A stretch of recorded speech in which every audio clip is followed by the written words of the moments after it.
Monsieur le conseiller spécial du ministre de l'Eau et de l'Assainissement pour le PGIS, Mesdames, Messieurs les membres du comité technique du PGIS, Messieurs les membres du groupement Berly, Altero et EDE, Mesdames, Messieurs à vos rangs, qualités et grades, chers collègues ici présents, chers participants, distingués invités. C'est pour moi un réel plaisir de me retrouver ce matin parmi vous, au nom du directeur de l'Office national de l'assainissement du Sénégal,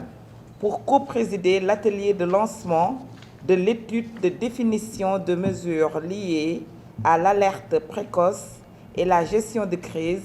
permettant d'assurer une gestion efficace des infrastructures partant de pluie, dont l'ONAS est le principal bénéficiaire. J'en profite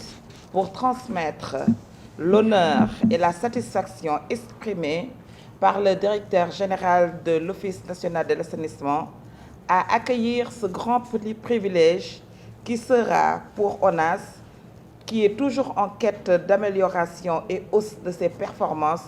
une opportunité de plus pour hisser ses objectifs de performance. Mesdames, Messieurs,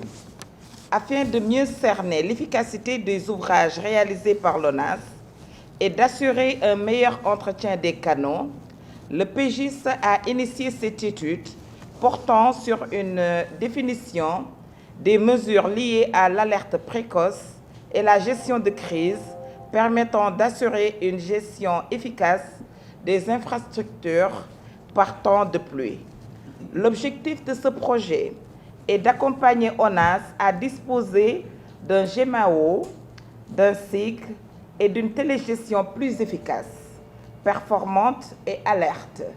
pour la surveillance et la maintenance des ouvrages réalisés dans le cadre de la lutte contre les inondations. Il s'agit, entre autres, de doter l'Office d'équipements de surveillance des bassins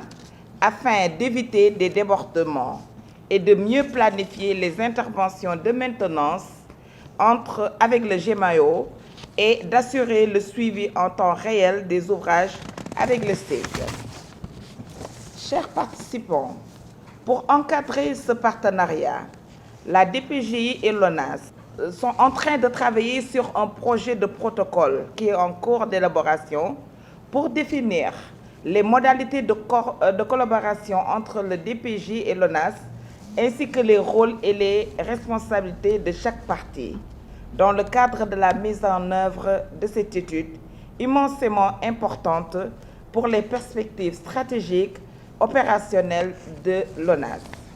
Enfin, je ne saurais terminer mes propos sans remercier au nom du directeur général de l'ONAS, le directeur de la prévention et de la gestion des inondations, ainsi que nos chers partenaires et mes collègues ici présents et l'ensemble des participants. Je vous remercie pour votre aimable attention.